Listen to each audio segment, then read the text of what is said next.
Dr. Motala is a seasoned business leader with over 2 decades shaping brands across the Middle East and West Africa. She has navigated complex organizations with full P&L responsibility, earning recognitions in FMCG, strategy, portfolio management, and innovation. Her work includes Nigeria's first World Toilet Day campaign and health initiatives with the Ministry of Health. She drove landmark product launches from Nigeria's first global lager to a cream liqueur brand extension. Her vision created distinct consumption occasions for global snacking brands across sub-Saharan Africa. Beyond the boardroom, she chairs a brand advisory board and lectures as an adjunct. She is also the author of Impactful, Awesome, Inspiring Personal and Professional Growth, a fellow of the National Institute of Marketing of Nigeria. She remains a thought leader in purposeful marketing. Ladies and gentlemen, let's make welcome Omotala Bamigbeye Elatuyi. Omotala, are you here? Hello, everyone. Yes, please, I am. Hello, everyone. Good afternoon. Good morning. It's still afternoon. good morning. My mind is in the afternoon. I'm in a race Well, here. Good morning, everyone, and it's nice to be here. Thank you very much for holding PhotoZone. It's nice to always speak with you. And to the same here. Marketing Edge team, I will say well done. This is always a pleasure to be here. To the speakers who spoke ahead of me, I just want to thank you for making my job easier as the last speaker. Yeah, I mean, I yeah. haven't listened to all of the conversation. I'm like, okay, yeah, I'll just breeze through that slide. They already talked about it. I'll just breeze through that slide. They already talked about it. So thank you all. And I think from Baba Awokwe who spoke first to Osato to Pritesh and to Victoria. In fact, I like her own closing remark. That when the tune changes, the dance changes. And I think also TBC was the first to also do the avatar thing. It's commendable. So well done. I'm going to go ahead and share my slides. Please kindly confirm that Yes, you we can can see your slide. view. All Yeah, right, we quick. can see your slide. Right on. So thank you very much. So I think for me, I've just called have reimagined, the business story itself. And just a little bit, I like to call AI the business sidekick, right? And why do I like to call it the business sidekick? It's just basically because it enables us to learn fast, right? I want to do something, but I want to be smarter in the way that I'm doing it, okay? So how can I ensure that this, my sidekick, works for me? Because AI is there for everyone. But like the popular video on TikTok that we see, if you're still using it like a child, you're not set for AI. So yes, it's there, but I want my sidekick to work for me. I want it to be my sharpest human eye, and so that the magic can be created. So I'll really go through this real fast because a lot of has been said about it before. We're learning, the data is there, we're learning from the data. Is enabling us to be able to analyze information, to be able to identify trends, and then of course, when you then identify these trends, it's expected that your performance will improve over time because you are going to learn from the data, you're going to draw insights from it. You recognize patterns as well, and then you can predict the future, which is what we're all trying to do. If my consumer is behaving like this today, what is it likely to do next? If my sales trend is showing these figures today, how am I able to accelerate the growth? And all those opportunities, all the gaps, all the white spaces, the data that we have will enable us to be able to see it. But how is AI supercharging the businesses that we have? It's making us free acting to do more creative work. Rather than churn and take the effort of working through tons of data, tons of information, Excel sheet after Excel sheet, it can get smarter. AI can do that for us because it is proven and it's learning, machine learning that enables us to optimize optimize processes for maximum efficiency. Our decision making is also fact-based, right? We can then have fact-based conversations, decision making that are drawn from insights, and of course, we're able to adapt faster from the traditional methods that we used to do because our sidekick works, and AI is that incredibly fast sidekick that enables me to be at my best. Now, if you're looking at unlocking marketing in itself, I usually say that the marketing function has transited over the years. You know, from when we used to have printing presses, we moved into mass media. And then, of course, we had the radio and the television, and then we moved into shared culture. But we didn't stop there. We are now in two-way conversations across all of the platforms that we have. So what is this saying to us? The marketing function and the marketing role itself is not behind. I will even say that we're in the forefront of what the adaptation to new tools that are happening. And if AI is upon us, then we're definitely in the forefront of adapting to it. Because in today's world, we're having personalized real time, we're telling the stories real time, yeah? And then, of course, let's look at a few places. The research tells us that AI could add up to 15.7 trillion to global economy. 80% of CMOs believe AI will transform marketing, particularly like this, because I haven't seen anywhere or been at any function or been at any review meeting where a CMO says, "Oh, AI is going to be a challenging." Rather, it's been, "Oh, AI will enable me to do much more. AI will enable me to be able to reach more potential. AI will enable me to be able to have precise marketing activities. AI will enable," is all I hear, which is a good thing. And we believe that it will transform marketing in the years to come. So AI isn't the future. It's already here. I mean, Pritesh has said it. Sato said the same thing. Awukwetu showed us data highlighting the same thing. It's already here. It's not in the future anymore. So whatever it is we're looking for, it's upon us. It's already here. And I kind of like the fact that all of the speakers across each of the conversations recognize that and brought that to limelight as well. But now that we know that AI is here, people don't buy products, they buy stories, right? And if we know that we are now using AI as personalized real-time storytelling, how are we updating that?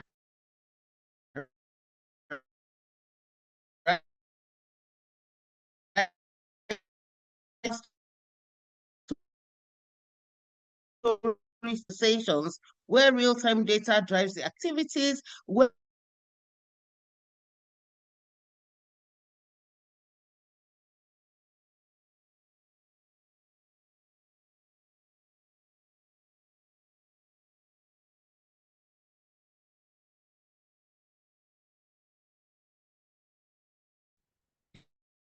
hello, please confirm that you can still hear me. Please confirm that you can hear me. I just want to be sure. Yes, we can hear you. All We right, can hear cool. you, Thank ma'am. you very much. Thank you very much. Okay. So, and then of course we move into the real-time storytelling, which for me is the way to go. A lot of people have, I mean, with so many examples. And another thing that intrigued me today is the fact that everybody who's come here today had an example to share. You know, while I was putting up my slides, I said, case study, okay, let me add one or two. But believe you me, all of the examples I had were examples that other people had shared. I said, we must really thinking in the right space. Everybody's thinking in the right place, and we're super excited to share the success stories of others and learnings that other people have what have used AI to do. Okay, so the best stories, like I said, stories are the way to go. People don't buy products; they buy the story behind the products, right? But we want to co-create the stories. These stories need to be co-created in such a way that it leads to what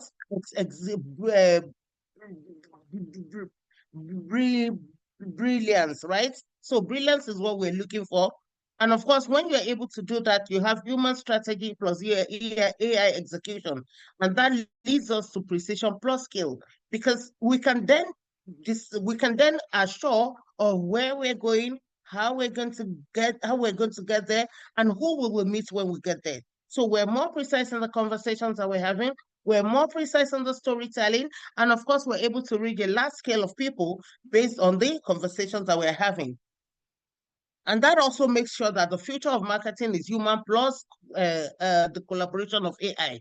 So AI isn't going to take our jobs away, neither will it take away from our jobs, but the human element laced onto the AI that we have, laced onto the learnings that we have from AI, enables us to be able to co-create the stories that we share. So AI will give us the data, we can draw insights from it. We lace on the human, the elements on it, because we know our brands, we know how we want to tell our stories. We can direct, we can, the prompt engineering enables us to be able to also tell our stories in the way that we want it to be told. So let's look at a few examples. I mean, the Netflix example was a very good one. I think this is the second one that you're going to see today. That was I think in one of the presentations, there was already a Netflix example. So I'm not going to bore us with that, But what are we saying here? It's about personalizing trailers and recommendations with AI. The moment you log onto Netflix, you're able to, you watch a few shows. They can predict what you would like to watch next. They can predict what people like you have watched. And what does that tell us? It's amplifying that creativity. It's not taking it away. There's a typical example of how creativity is amplified. Now, when you also look at the Spotify example, because I know that the Spotify example was also shared and Elliot, someone had already shared the Spotify example. It was about personalization and the ability to share. When I look at the songs I want to listen to, it can create me a list of songs. I don't have to search for the songs. It gives me a highly shareable experience, which is also becoming a global social media phenomenon. And you can readily agree with me, for those of us who are on Spotify or enjoy Spotify, we're able to drive organic buzz. There's loyalty. Everybody sign up onto Spotify. At some point in time or the other within the day, we're on that app. And of course, what does this tell us? Our audience are proud to share their journey with our brand, right? This is a typical example of how Spotify has been able to wrap everyone around the fact that you can listen to, you can be personalized, and you can share at the same time. If there are 1 billion people or 156 million people on this app, you are just as engaged as every other person who is on the app. Yeah. And then, of course, I want to share the example of the maple wood manufacturing. So maple wood manufacturing is another furniture company. And basically, I'm sure, when we talk about furniture, like, so what would AI do for furniture? And I thought this was a really good example. And I said, look, but we want to be smarter, right? We don't want to have emergencies of fixing. We want to maintain, we want to predict maintenance so that we're able to do that. They could spot errors before the errors even leave the production site. The smallest defects, they want to spot even the smallest. And that also guarantees the quality, the amount of professionalism that goes into the products and services that you have. And then, of course, I like the fact that also this makes the supply chain to be efficient, because they can use the algorithms on sales to track the inventory, to track the logistics, to track raw materials. At the end of the day, with AI, Maplewood was able to transform from fixing problems to reimagining the entire operation. So, it was an organization that no longer lived to fix problems. Before, they were just bogged down with fixing problems, which was one of their biggest headaches. By the time they were able to implement AI into their system, their supply chain changed, they became more effective, they became optimized, then their maintenance became free rather than getting into an emergency zone where repairs were the order of the day. They could predict maintenance, they could forestall the errors even before they left the factory site. And what is the result? What the business itself? What was the impact? They had reduced wastage, they had production increase, their employees became happier. So AI didn't just solve the problem that this organization had, it transformed the entire organization from the employees. Because I know sometimes we think, oh, it's only in the processes. It's not only about the processes. So yes, the processes got some advantage. The organization itself became more optimized in terms of costing. Yeah, they could save better. They became faster in the operations, but even the employees were happy. So AI in itself may transform the entire organization, and the results were felt through from the numbers to the processes and to the people who worked in the organization itself. Another example is when you come into the healthcare. In today's world, I'm sure that we're experiencing it already. Your doctor will tell you, phone your doctor will tell you what is wrong, and then you might not even need to get to the hospital in today's world. So it's transforming healthcare. And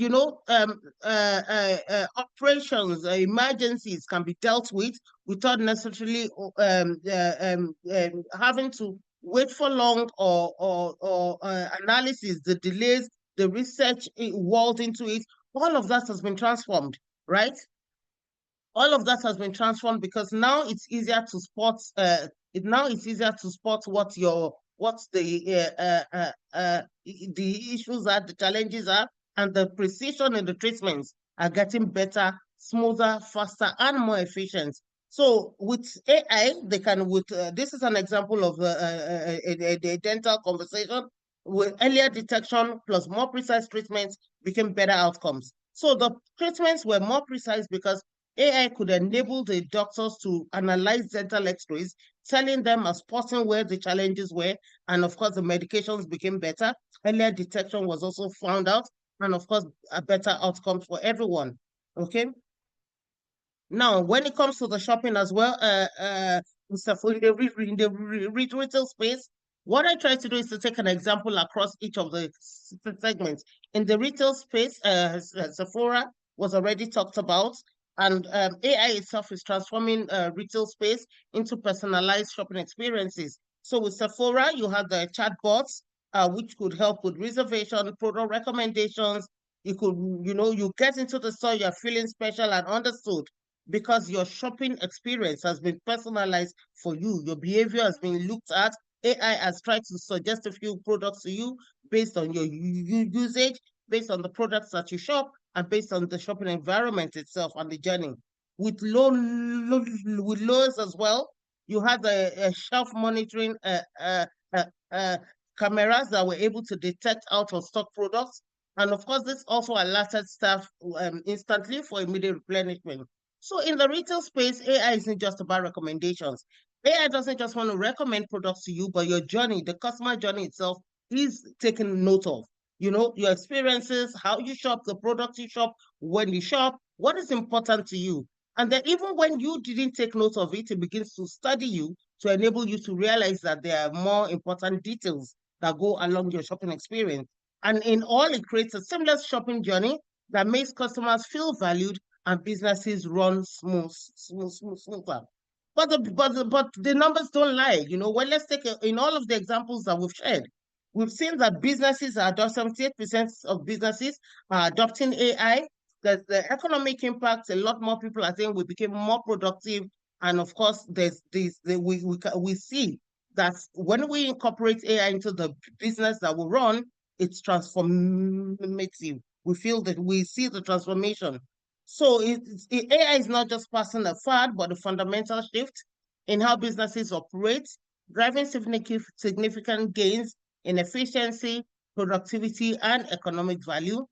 Now, this is not to say that the challenges are not there, right? All of the speakers today talked about data privacy. They talked about the data, the quality of the data.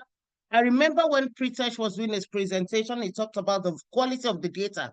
And with AI, you put value in. When the value goes in, the value comes out. Because as marketing professionals, it mentioned the fact that we needed to check the quality of the data that we have. AI makes it even cleaner. Okay. And then, of course, we look at the implementation costs, we look at upscaling the team because it's okay for AI to exist, but they also know how to effectively use AI, understand the technology to get the best out of it. And of course, with the current systems that you have, how have you been able to integrate it? I particularly like the CVC example because within their current context, within their current environments, within the current resources that they had, they were able to integrate it in such a way that it produced a better output for them. So with a good map, you can navigate these changes successfully. Think of the obstacles as opportunities. It shouldn't be a stumbling block. Technology should enable you rather than be a stumbling block. It shouldn't stop you or become a roadblock. And then of course you build a stronger foundation for AI. So let's look at our journey to AI integration. Start small, pick a spot, solve that, and then we make sure that it's a manageable problem where I can make the difference.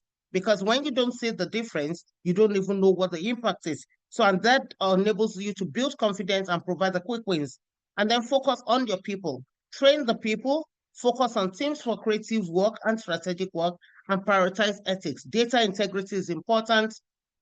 The transparency is important, and ensure that it is secure from the start, because that's what safeguards and guarantees the accuracy of the information, of the data, and of the outputs that you're going to get. So AI isn't just a new technology, it's a new way of thinking about what are the possibilities for your business and for your organization.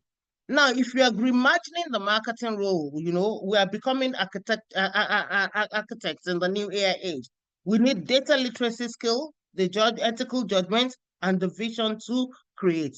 All of the speakers today, I told you my job was the easiest, as I was the one who spoke last, and all of the conversations has been dealt with from all of the speakers.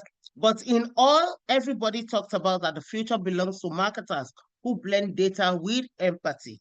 Okay, and the future is already here. We're all sure that the future is already here. But what do we expect in the future?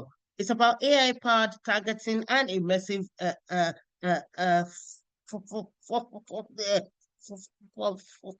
formats. AI that predicts the best audience segments. Augmented reality is here also. You have conversational ads, and more importantly, I'm going to ask everyone to please stay ahead by experimenting with emerging ad text and formats, because the landscape is evolving every day. So the future is human AI, the partnership between human and AI. And the future of businesses today isn't about machines taking over. I mean, today's conversation is not about machines taking over. All the speakers were clear, including me adding my voice to it. It's about a powerful partnership between humans and AI, where each one of them contributes what they do best. So the benefits of collaboration between human and AI is the shifting job roles and demanding new skills and fostering human ingenuity. It empowers our people to do more and achieve more, and of course, builds a dynamic and successful business together. And of course, my last point today is to say that the future belongs to those who learn to delegate to AI only what AI can do. Thank you very much. Awesome, awesome, awesome. Thank you, thank you. Um, I I I want to say a very big thumbs up to Omotala for expanding our horizon. Yeah. And I have one first question for you. Yeah. Historically, previous technological inventions later became obsolete, of course, as a result of new ones. Yeah. So what's the guarantee that a new tech innovation will not replace AI in the near future? Oh, can you speak to that, please?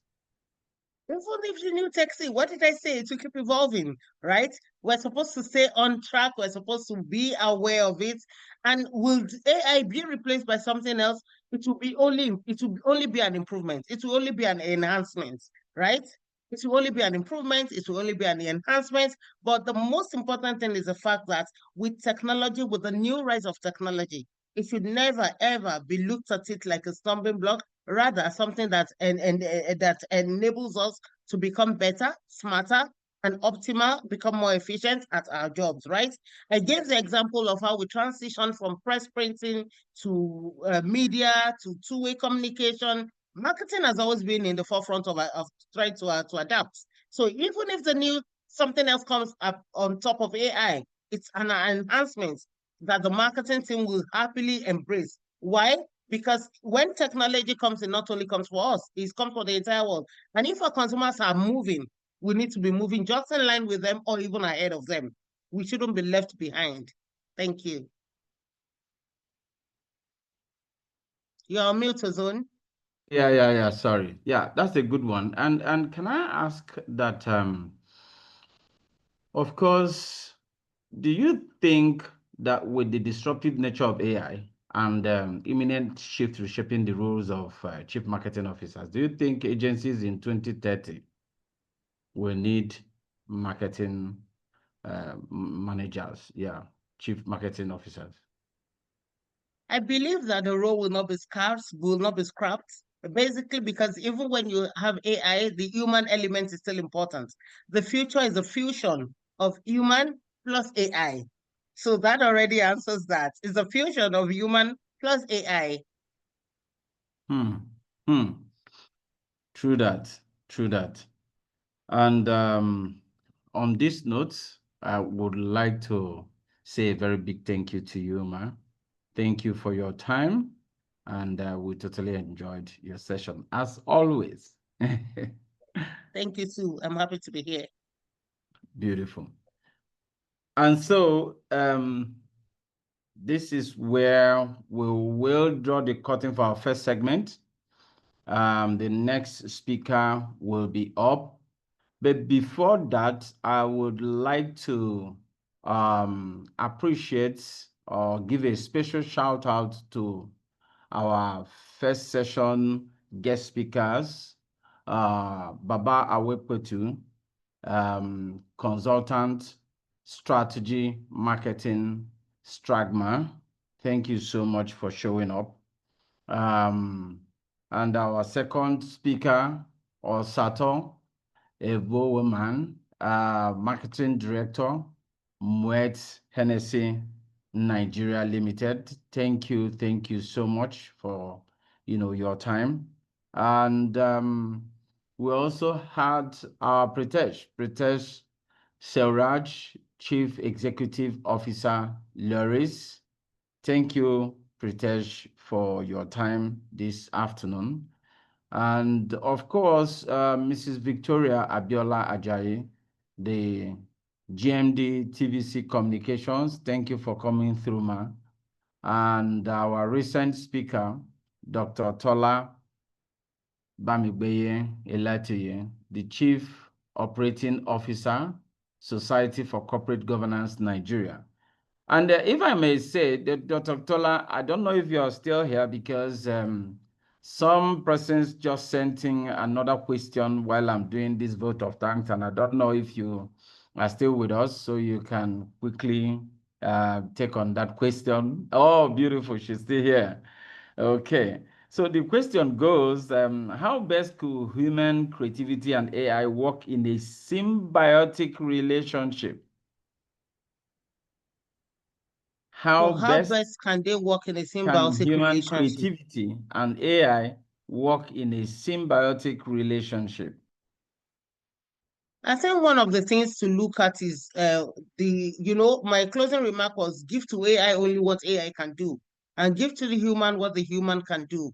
We have the ability to be able to study, we have the ability to be able to think, and we have the ability to be able to look at where the direction of the conversation or insight is going. Because AI will give you all of the data, AI will give you all of the information.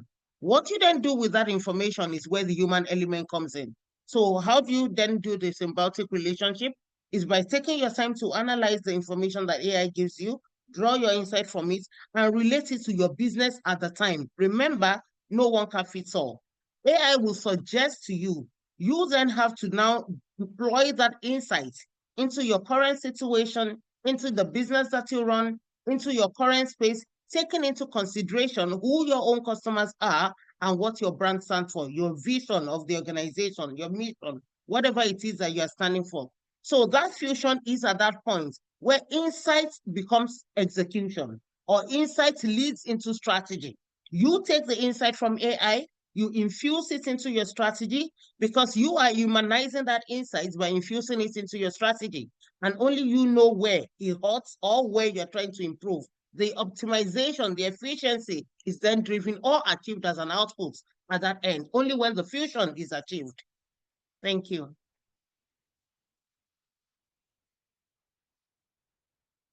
Trying You're to on mute. unmute. Yes, yes. Beautiful. Thank you very much, ma. And funny enough, one more question just entered. I think the flow is really getting more interesting, and we still have about 5 minutes to, wrap it up. Yeah. So this question says, with the proliferation of AI, how can industry practitioners curb over reliance on technology? Now, when you say there's an over-reliance on technology, it's a bit, I'm not sure we've over-relied on technology. You know, why I say that is because data is everywhere, right? And AI is that only one tool that enables you to aggregate all of the data and summarize it. I can read information from this report, this report, this report, but it's a lot of work for me to summarize everything into one. AI pulls all those data from all these sources on the web, the whole web. It pulls all of the sources together, analyzes it into something concrete, summarizes it for me, and then I'm able to do something with it. So in terms of oversaturation, I do not know if that is existing. I'm not sure. I haven't experienced that, but what I have seen is the fact that you need to fine tune the data that you have, right? If you put value in, value comes out. Now, the quality of the data or how clean that data is, before we say it's oversaturated, a lot of it might be junk. A lot of it might not be relevant to you. It might be obsolete. It might also be obsolete because data becomes obsolete at a point in time. As technology is upon us, so many things are happening. There are so many shifts happening. If you are not fast enough to keep up with that trend, that data that you think you have in your hand is already obsolete. People have moved on. In fact, the political landscape, the marketing landscape has moved on. You're still holding to that data. So is there a saturation at that point? I would say no. So that data was there, is still there, but is irrelevant to today's world. Might not be.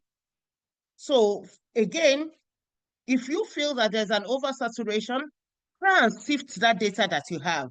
How relevant are they? Which ones are important to you? Do away with the ones that are not important. Be more precise. In today's marketing world, it's not about how much data you have. It's about how much precision you can get from the data that is available to you, how much insight you're able to get from it. So sometimes you don't need a lot. Sometimes you don't need a lot. That small data that you have, how accurate is it? How up to date is it? How valuable is that data? And how clean is that data? Can a decision be made from this data that I have? Those are some of the things you need to examine. So thank you for asking the question.